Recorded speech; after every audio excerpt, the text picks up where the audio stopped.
Hi. Hello. నమస్తే అందరికి. Welcome to my channel. ఇప్పుడు మనం చెప్పుకోబోతున్న story 'my bad boy' episode 297. Story చదివే ముందు ఛానల్‌ని తప్పకుండా కొత్త వాళ్ళందరూ సబ్స్క్రైబ్ చేసుకొని, లైక్ చేసి, షేర్ చేయండి. అలాగే మీకు ఇంట్రెస్ట్ ఉంటే మెంబర్‌షిప్ తీసుకోండి. చక్కగా వర్క్ చేసుకుంటున్న సమీరాకి ఫోన్ చేసి, "మనకి కూడా పెళ్లి చూపులు జరిగితే ఎలా ఉంటుందే" అని అన్నాడు చరణ్. "అంత దిక్కుమాలిన ఆలోచన నీకెందుకొచ్చిందిరా?" అని అడిగింది సమీర చేస్తున్న వర్క్ ఆమె ఆపి మరి. అంటే ఇప్పటివరకు మన ఇంట్లో దేవాకి, భూమికి కాస్త అలాంటిదే జరిగింది లేవే. దేవ, భూమికి మ్యారేజ్ సెట్ అయింది. ఎంగేజ్‌మెంట్ కూడా 1 వీక్‌లో. నీకు చెప్తే ఏమో వర్క్ ఉందని మార్నింగే వెళ్ళిపోయావు. నువ్వొస్తావని అనుకుంటే. అత్తయ్య, మావయ్యకి చెప్తుందనుకుంటాలే మమ్మీ. అందుకే వాళ్ళ పెళ్లి చూపులు ఇన్‌స్పైర్ అయ్యి మనకలాంటివేం జరగలేదు కదా! ఉండుంటే బావుంటుంది కదా! అని అడిగాను. దానికే అరుస్తున్నావెందుకే? నేనేమో మన మధ్య మంచిగా స్వీట్ మెమోరీస్ క్రియేట్ చేసుకుందామని అడిగితే, నువ్వేమో నన్ను అర్థం చేసుకోవట్లేదు అని అన్నాడు చరణ్. నేనింతకు ముందు నిన్ను చాలా సార్లే అర్థం చేసుకొని మోసపోయాను గానీ, ఇప్పుడు అర్థం చేసుకునే అంత సీన్ లేదు గానీ, మొన్న జస్ట్ మాటలే అన్నావు కదరా! డైరెక్ట్‌గా పెళ్లి కూడా ఫిక్స్ చేశారా? పైగా 1 వీక్‌లో ఎంగేజ్‌మెంట్ ఇంత త్వరగా ఏంటి? అని అడిగింది సమీర. త్వరగా ఏం లేదే. అటు దేవాకి, ఆంటీకి భూమి నచ్చింది. భూమికి కూడా దేవ నచ్చాడు. మా అందరికీ కూడా దేవ నచ్చేసాడు. జస్ట్ నార్మల్‌గా క్యాజువల్ టాపిక్స్ ఉంటాయి కదా! అలాగే మాట్లాడి వీళ్ళకి ఎంగేజ్‌మెంట్ ఎప్పుడు ఉంది అని అడిగితే ఇవన్నీ చెప్పారు.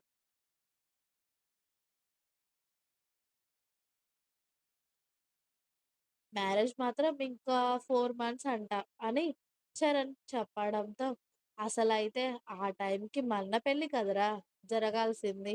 మీ పెద్దన్నయ్య, చిన్నన్న పెళ్లి అయ్యే వరకు ఆగాను. ఇప్పుడు మీ చెల్లి పెళ్లి కూడా జరుగుతుంది. ఇంకా మధ్యలో ధీరాబాబు పెళ్లి వరకు కూడా ఆగాలేంట్రా నేను మన పెళ్ళికి అని నీరసంగా అడిగింది సమీర. హా! వాడి పెళ్లి వరకు ఆగనవసరం ఏం లేదు. అయినా చెల్లి ఉండగా మన పెళ్లి చేస్తే బాగోదేమో. అందుకే భూమికి ముందు పెళ్లి చేస్తున్నారేమోనే. అయినా ముందుగా తనకే పెళ్లి జరగాలి. తనకి అన్ని సంతోషాలు ఉండాలి. మెయిన్‌గా తనకి బాబాయ్, పిన్ని లేరు అని లోటు లేకుండా తనని సంతోషంగా దేవాతో పెళ్లి చేసి వాళ్ళిద్దరూ హ్యాపీగా ఉంటే అదే చాలే అన్నాడు చరణ్. ఇన్ని రోజులు ఆగిన వాళ్ళము. భూమి పెళ్లి అయ్యే వరకు ఆగలేమా ఏంట్రా? ముందు భూమి పెళ్ళైన తర్వాతే ఇక మన పెళ్లి పెట్టుకుంటారేమోలే. చూద్దాం. సరే, ఇంతకీ ఏం చేస్తున్నావు? ఆఫీస్‌కి వెళ్ళలేదా? అని ఇద్దరు కాసేపు ముచ్చట్లు పెట్టుకుంటూ ఉంటారు. డైనింగ్ టేబుల్ మీద కూర్చొని పూర్తిగా డైనింగ్ టేబుల్ నిండా నాన్ వెజ్ నింపేసి అవి చచ్చిపోయినా కూడా ఇంకా బతికి ఉండి పారిపోయినట్టుగా తింటూ ఉన్న జశ్వ దగ్గరికి పరిగెత్తుకొని వచ్చాడు వర్ణ. అన్నా అని వర్ణ ఆయాసపడుతూ ఉంటే, ఏంట్రా అని అడిగాడు జశ్వ తినడం ఆపకుండానే. ఆ భూమికి పెళ్లి సంబంధం ఖాయం చేశాడన్నా ఆ రుద్ర. ఎవరో బిజినెస్ మ్యాన్ దేవా అంట. అతడు కూడా హైదరాబాద్‌లోనే ఉంటాడంట. నీకీ విషయం తెలిసిందా అన్నా? అని వర్ణ చెప్పడంతో, దానికి పెళ్ళా? దాన్ని ముందుగా నేను కోరుకున్నానురా.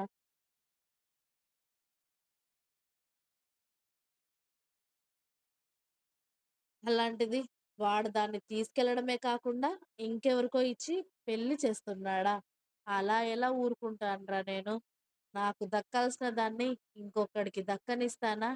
వాడిని, దాన్ని అందరిని చంపేస్తాను అని తింటున్న ప్లేటు పక్కకి విసిరేయడంతో భోజనం మొత్తం చెల్లాచెదురుగా అయిపోయింది.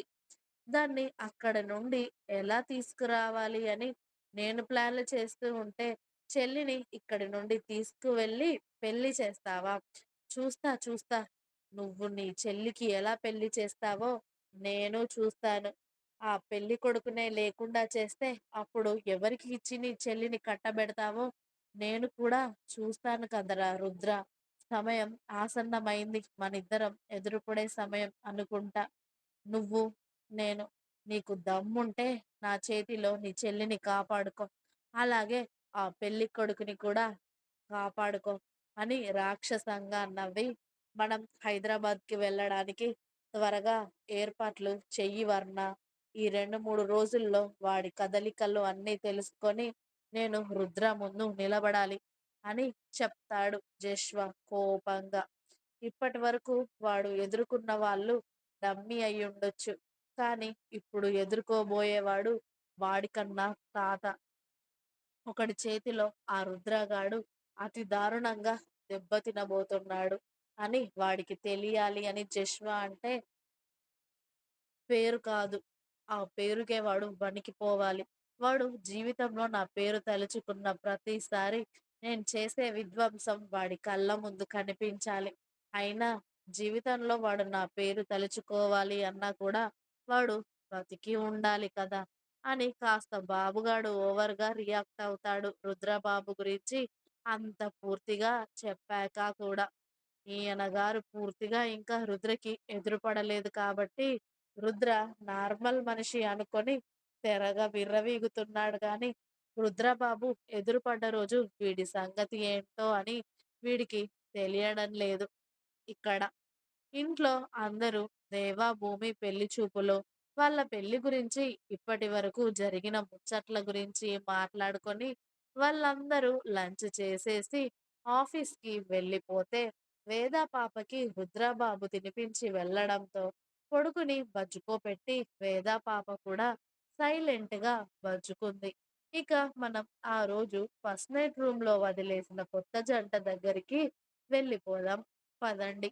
పాపం వీళ్ళని చాలా రోజులుగా అదే రూమ్‌లో ఉంచేశాను. ఏం చేస్తున్నారో ఏంటో పిల్లలు.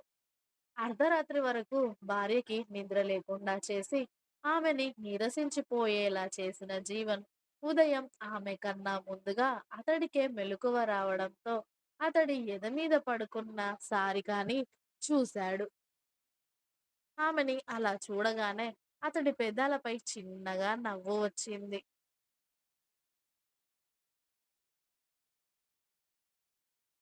వాళ్ళ ఇద్దరి పొజిషన్ చూశాడు.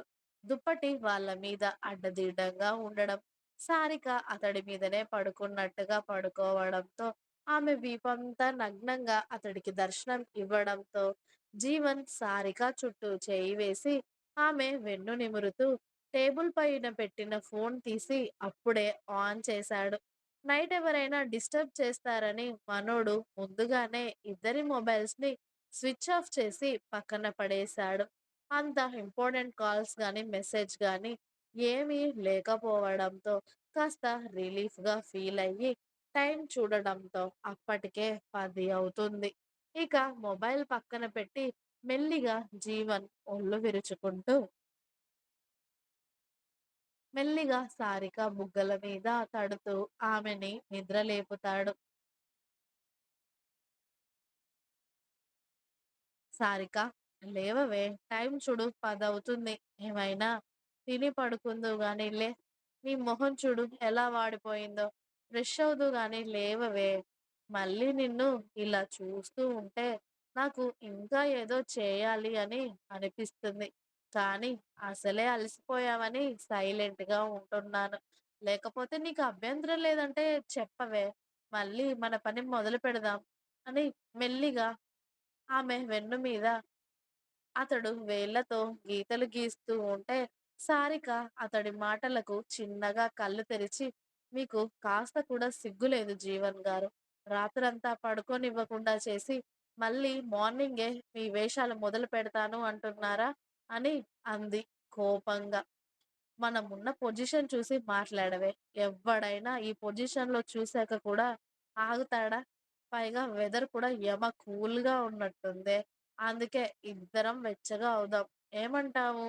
అని జీవన్ బాబు మెల్లిగా సారిక పాపని అల్లుకుపోతూ ఉంటే, అతడు ఆ తర్వాత ఏం చేస్తాడో అని బాగా అర్థమైన సారిక, మీరవ్వండి ఒక్కరు వెచ్చగా. నాకేం అవసరం లేదు. నేను ఫ్రెష్ అవుతాను. అని అతడి కౌగిల్లో నుండి తప్పించుకొని బెడ్‌షీట్ ఒంటికి చుట్టుకొని నవ్వుకుంటూ సారిక వాష్‌రూమ్‌లో దూరడంతో, "నువ్వు మళ్ళీ వచ్చేది నా దగ్గరికేనే" అప్పుడు చెప్తాను నీ సంగతి అని వాళ్ళిద్దరి మధ్యలో రాత్రంతా జరిగింది గుర్తుకు తెచ్చుకొని జీవన్ బాబు హ్యాపీ స్మైల్ ఇచ్చేసి అతడి ఒంటికి షాట్ తగిలించి బెడ్ అంతా నీట్‌గా క్లీన్ చేసి దాని మీద ఉన్న దుప్పట్లు అన్నీ తీసేసి కొత్త దుప్పటి వేసి రూమ్ క్లీన్ చేస్తూ ఉంటాడు. అప్పటికి సారిక పాప కూడా ఫ్రెష్ అయ్యి జీవన్ బాబుతో కలిసి ఇద్దరు రూమ్ అంతా నీట్‌గా క్లీన్ చేసి హమ్మయ్య! అనుకోని మీరు కూడా ఫ్రెష్ అయ్యిరండి జీవన్ గారు. కిందికి వెళ్దాం. ఆకలవుతుంది నాకు అంది సారిక. ఇంకా ఉంది. మీకు నా స్టోరీస్ నచ్చినట్టయితే ప్లీజ్ లైక్ చేయండి, షేర్ చేయండి. అలాగే ఛానెల్‌ని తప్పకుండా కొత్త వాళ్ళందరూ సబ్స్క్రైబ్ చేయండి. Please subscribe my channel. Thanks for watching my video. By by. Please like, share and subscribe.